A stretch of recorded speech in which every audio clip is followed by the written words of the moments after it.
What is going on? Welcome to the pod. It's Friday. Welcome to the WrestleMania. Just kidding. No WrestleMania today. Yeah, we're not doing that. Wait, watch this. We're gonna slowly, quietly. Yeah, as you may have noticed, we're switching it up on my little intro track there. Yeah, I kind of like that one. It's kind of fun. Probably still got to workshop that a little bit, but welcome back to the pod. This is $7.30 with Asher Webb. Show where you get my 2 cents every day for free. And yeah, it's a beautiful Friday. It's here in Provo, Utah. It's a balmy, I think 45-ish degrees outside. Got a little rain this week. And yeah, we're just kind of diving into a little news, a little something from the week. So we got some good stuff in the news this week. Obviously, we had like the State of the Union address, all sorts of drama with tariffs. And I'm just not going to cover any of that because there's way better stories to cover, including but not limited to a little news about some supercomputers owned by the U.S. and how they're being decommissioned and how one of them is being auctioned off. So you could be the happy owner of the Cheyenne supercomputer. A little bit more on that later. We're talking about F1 cars that are also for sale. I don't know if I'm just in a buying mood, but cool stuff for sale this week. And then, of course, we're talking about my favorite thing, food. And specifically some sweet dealios. I don't know that I don't know what the goal is. I just wanted to talk about food. Ate some good food this week. So, let's just dive right into it. So, yeah, I learned through the grapevine that there's a couple supercomputers that the U.S. owns that are being decommissioned. The first is the Cheyenne. Actually, so one of them's already been decommissioned. It's the Cheyenne supercomputer in Cheyenne, Wyoming. It was one heck of a computer, to say the least. And then the other that's being decommissioned is the Sierra supercomputer. That was part of the Lawrence Livermore National Labs out in Cali. So, a little bit about the Cheyenne supercomputer. It has 14 units weighing 1,500 pounds each, so a little bit bigger than like Backyard Project. 28 racks total. You're looking at, 8,000 processors, 8,000 Intel E5 2697 V4s, each of those having 18 cores. So a lot of cores, to say the very least. In its prime, this bad boy could do 5.34 petaflops, which to me, a little side note here, I think the unit of flops is hilarious to me. Like, we're measuring the capability of our most peak pinnacle technology like supercomputing, and the unit we went for is flops, which just to spell that out is floating point operations per second.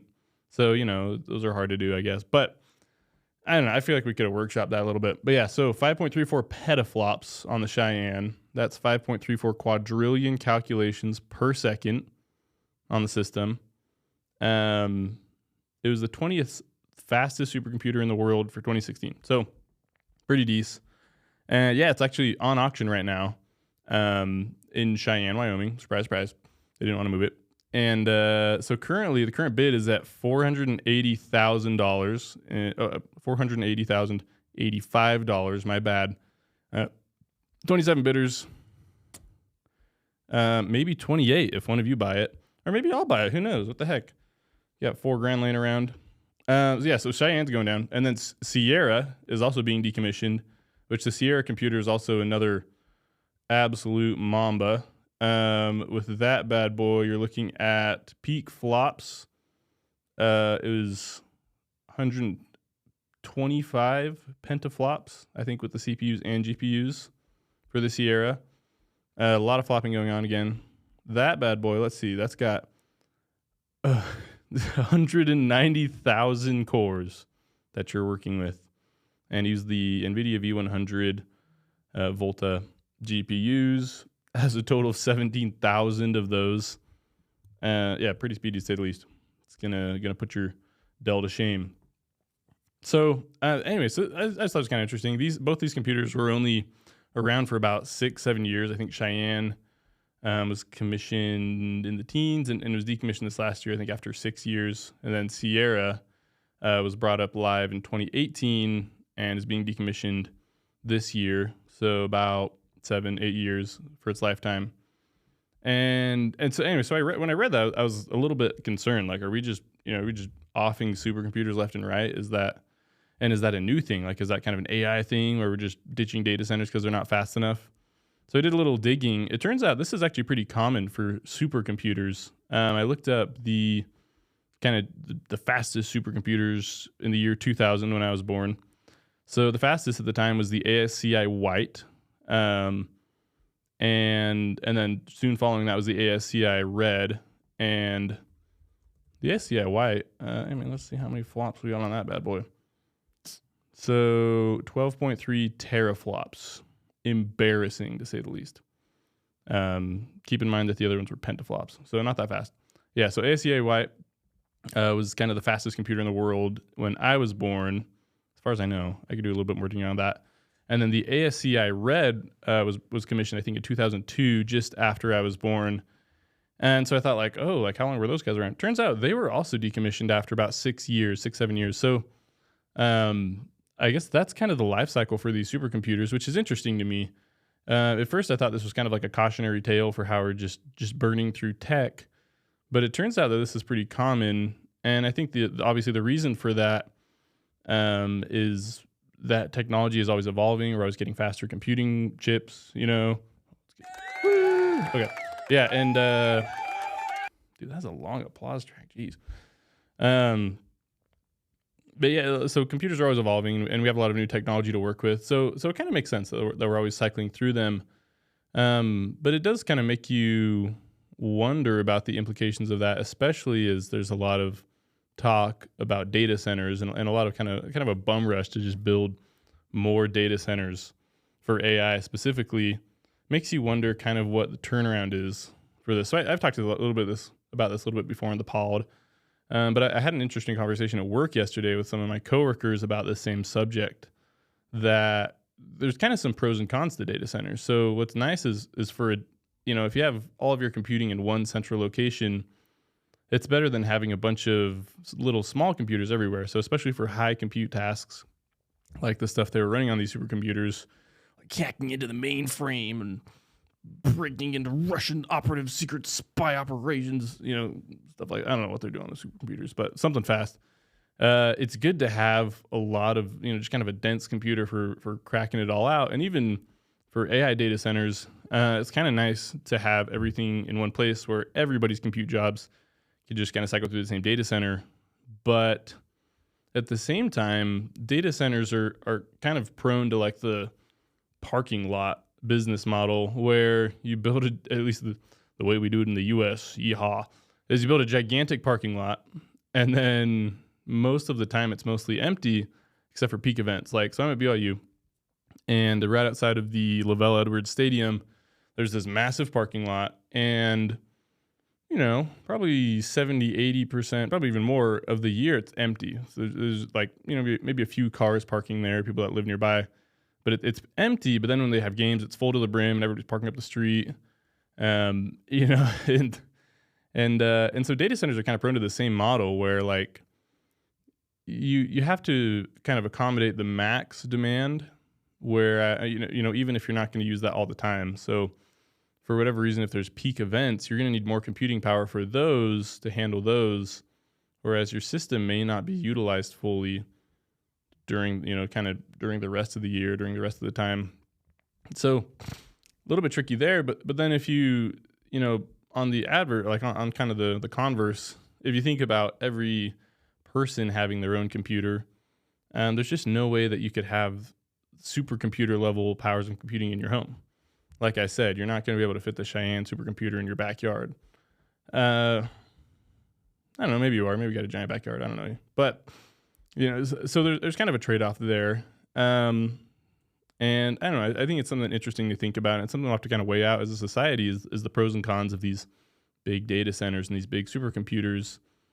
And we really got to make sure that we're getting what we want out of these, because that's a lot of resources, a lot of money that will inevitably be auctioned off for $480,000 at some point.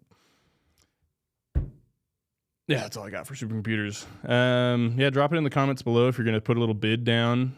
I hope at least somebody's buying this. Maybe I'll throw a little bid down. Speaking of bidding and bidding wars and buying cool stuff, there is a F1 car for sale, which is so sick. Again, like, I don't think I can afford it, but maybe I'll get the starting bid. Who knows? So yeah, so Road and Track did a little article about your chance to buy one of the coolest looking turbo F1 cars ever. This is the Lotus 98T, and this car was the winner. I mean, car and its driver, sure, were the winner of the 1986 Spanish Grand Prix and the 1986 United States Grand Prix. Let's go. Oh, no, stop. Oh, cow. Jeez, man. A lot of applause going on up in here. So, yeah, so the car is going up for auction on Sotheby's. Good old Sotheby's. And I think that's how you say it, right? Somebody correct me on that.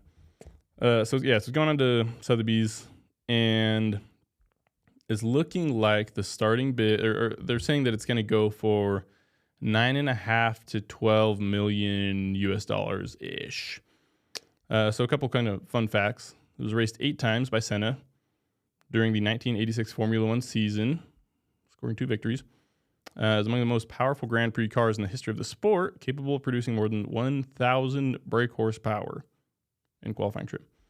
You got to look this one up. It's like kind of your prototypical F1 car. It's got that kind of sleek, curvy body, the little, kind of, I don't know what you call that in the front piece. Nice spoiler in the back. And I'm so cool, right? Like, it's an F1 car for sale. You got to love that. So the bigger story here is that collecting cool stuff is at an all-time high, as evidenced by the F1 car for sale and the Cheyenne Sierra supercomputers. I don't know if they're going to sell off the Sierra supercomputer. We'll see. That'd be cool. But Cheyenne's for sale. And as people get richer, collecting is like gotten more interesting. And then what's fun for me is, as the internet has kind of clued in on this, collecting's become even cooler. Like, for me, I'm a poorish college student. Like, I can't be dropping $10 million on an F1 car, but some rich dude somewhere can. And for me, like, just getting to see that happen is kind of fun, right? So like, the internet has made collecting so much cooler, not only for the person that buys, but also just for kind of randos. Like, I've noticed this too with Pokemon cards, with trading cards, like kind of big fan bases for these high exclusive cards. Even though there's only one person that owns it, it's kind of fun for the whole internet to get in on the fun and see these cool, cars, cards, cows. I don't know if people are collecting cows. The other things that start with a C that are collectibles, up for sale, and it's just kind of fun to read about this. So yeah, that was kind of a cool one that I saw this week. Let's see. It was where's our little, oh yeah. Turbo V6. Oh, that was the 97T.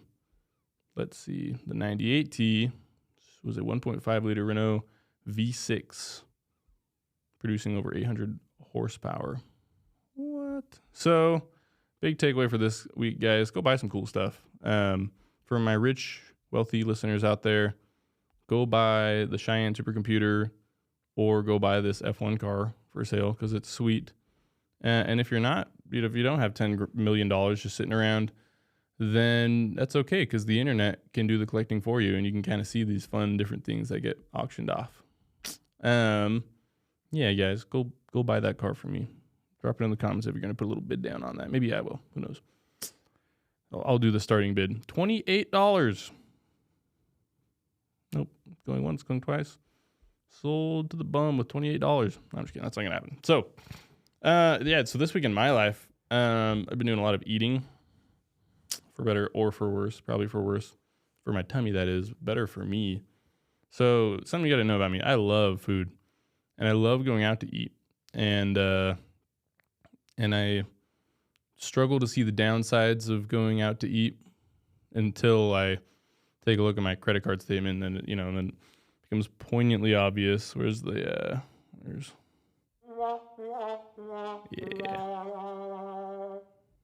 I love the sounds. I love the sound effects. They make me happy. Probably super nauseating and annoying for you guys, but they make me smile. But yeah, so I love going out to eat. And so me and my wife, we try to be really conscientious about this. We try to do a good job of only going out to eat maybe once a week, maybe twice. And I'm proud of us because I used to go out quite a lot, especially when I was single. But we've tapered it off. We're trying to be financially wise. We're trying not to squander our money, and we've done a really good job of like meal prepping and planning at home and making tasty meals at home. And so that's awesome. Proud of us for that. But on the occasion that we do go out to eat, I love it. So this week, I wanted to cover kind of some of the best deals out there because as the economy is getting a little wiggy, for lack of a better term, it's important that you get good food at a good price. And I'm here to watch out for you and make sure that happens. So first deal that I want to cover is at Chili's. You've heard of the 3 for Me, but I would contest that the triple dipper is really the move when you go to Chili's. So 3 for Me is like classic meal deal, right? You get fries, little appetizer, something. You get like a burger or a steak and then a drink, and that's a great deal. And and you get the chips and salsa, which you gotta love at Chili's. But even better deal is the triple dipper, which is where you get 3 appetizers, which are like hardly even appetizers. I'll talk about that. So you get 3 appetizers of your selection for, I think it's $16.99, $17.99, something like that. Very affordable. And here's the catch though. These are like not appetizers. It's just straight meals. So one of the choices is like 3 chicken tenders. They have like some honey chipotle coated chicken tenders, which are also good. They have like little sliders. So all around, you're looking at like a lot of food for a pretty good price. I'd say. And what's nice is like if you're not, if you're not like pounding it, that's like kind of 2 meals. Like if you could very reasonably get 2 meals out of this, both tasty meals, I'd imagine it would reheat well if you have an air fryer. Hard to say. I of course just pound it all in one sitting because when in Rome, right? That's another problem with me is like when I eat. I try to be pretty like try to go easy on big meals, but when we go out to eat, like I just pig out. I just can't help myself. I can, but I choose not to, and that's the sad part. So, Chili's, go give a little peep at the triple dipper. Chili's is not sponsoring this podcast, but if they'd like to, that would be great. You could sponsor me with more triple dippers for free. Okay, so next one, Cafe Rio has all of a sudden pulled up on the coupon scene, and I am all about it. I'm loving it. So, firstly, they've been sending out like little, like the like random kind of monthly mailers you get with all the coupons. Like, I don't know who sends those or what interest they have in me having coupons, but I'm here for it. I love it.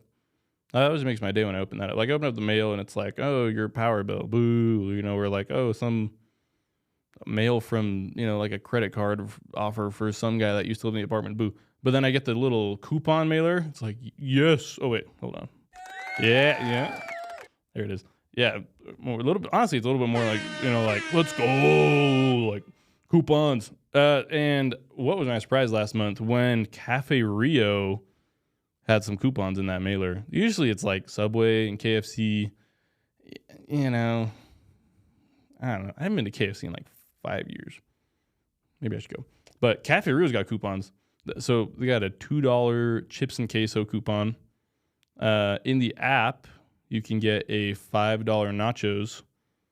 And then they have a $20 meal deal, which I'm realizing this ends like, I think tomorrow. I think the last day is tomorrow. So this was not timely with me, and I apologize for that. But go get some Cafe Rio today or tomorrow. They got a $20 meal deal, which is 2 entrees, chips and queso, and 2 large drinks for $20. Wild. And I saw somewhere, like I was reading about this, I'll be honest, I have no idea how I got to this forum post because I usually don't, I'm not usually looking up coupon. Anyway, but somebody was saying that you can get steak in the $20 meal deal and they don't charge extra, which is sweet. So yeah, go hit up Cafe Rio. That air tomorrow. And then another one, Grubhub. They've announced, I think they announced in the Super Bowl that if you spend $50 or more on your order, they'll just eat the fees, which is kind of cool. It's kind of a bro move from Grubhub. I would like to dap them up in the most corporate way possible. But yeah, so yeah, and it turned, they're saying that they don't work with the companies, they don't work with the restaurants for this to make this work. They just eat the fees to kind of get volume, which is cool. So if you're ordering $50 or more of food and you don't want to go pick it up yourself, Grubhub has got you covered. No fees. Dog move for them. Let's freaking go. And then last little hack for you. This is not, I don't know, this is really a hack so much as this is maybe just bad news that I'm trying to make good. Little Cheesers. I personally think that fresh made pizza from a restaurant is now a better deal than frozen pizza at the store. So at Smith's, the cheapest pizza I think you're looking at is $4 or $5 for the pizza, and it's small. So I think Smith's makes some, but they just look absolutely nasty. The food looks malnourished. You know what I mean? You know it. You've seen this. We've all seen this. It just does not look good. But Red Baron, I think, is acceptable quality frozen pizza. I'm not going to say it's great, but it's pretty good. It's $5.29 at Smith's these days, which is kind of pricey for a frozen pizza. They usually have coupons, so you can get a little bit of a deal there, but no less. You're looking at $4 or $5 for a frozen pizza, and for $1 or $2 more, Little Caesars, their formal name. I know Little Caesars is Little Cheesers because we're type. Little Caesars is I think $5.55 some locations, or if you get the extra most best, I think it's $7 maybe. You slap some crazy bread in there, a little crazy sauce, or the Italian cheese bread. I think it's $6. I'm going to say that that's a better deal than buying a frozen pizza at the store. And on top of that, a frozen pizza, you got to preheat the oven, you got to pop it in there for 20 minutes, and then the one side gets, crispier than the others, and then you leave it in there, and then one side gets burnt. Total bummer. Just go to Little Cheesers instead. On top of that, Domino's has actually really been showing up with the deals. Let's look this up. Let's look at some Domino's deals right now. I know a little while ago they had Domino's deals. Let's see. Yeah, they got the mix and match menu, $6.99 each, medium 2-topping pizzas, and a $9.99 large. That's a crazy deal. Any pizza, any toppings, $9.99 each, up to 7 toppings. Dude, I don't know who's putting 7 toppings on there, but you got to quit, man. At some point, that's too much. Don't do that. Don't be that guy. But yeah, so Domino's has really been showing up with the deals as well, which is exciting for us. And yeah, I think just all around, if you're going to get a pizza, go buy a pizza. Get a proper pizza and don't buy one from the store. So that's what I got for you for food. And now it is upon you to go eat. Follow up with me next week. Let's make sure that I'm not eating too much, because after this, I'm feeling really hungry. Feeling like I could eat a little too much, if you know what I mean. That's not supposed to be there's nothing special meaning there. I just eat too much. But yeah, hope that saves you a few bucks. Hope you get some good meals this weekend, so that you can spend more money on the Lotus 98T auction at Sotheby's. Let me know down in the commies if I shouldn't say commies, in the comments, if you want a little bit more content on cool auctions, things for sale. I'm trying to kind of diversify, get some good stories that are maybe a little bit more interesting. Let me know down below. And you guys have an absolutely fantastic week. Have a beautiful weekend. Choose the right. Be nice. Be kind. Call your grandma. And I will see. Wait, no, I'm not going to see you later. Hold on. I got to get my music going again. We got to do the outro. Give me a moment. This is embarrassing for me. Oh, yeah. Okay, guys. Have a great weekend. It's Friday, and I will see you Wednesday of next week.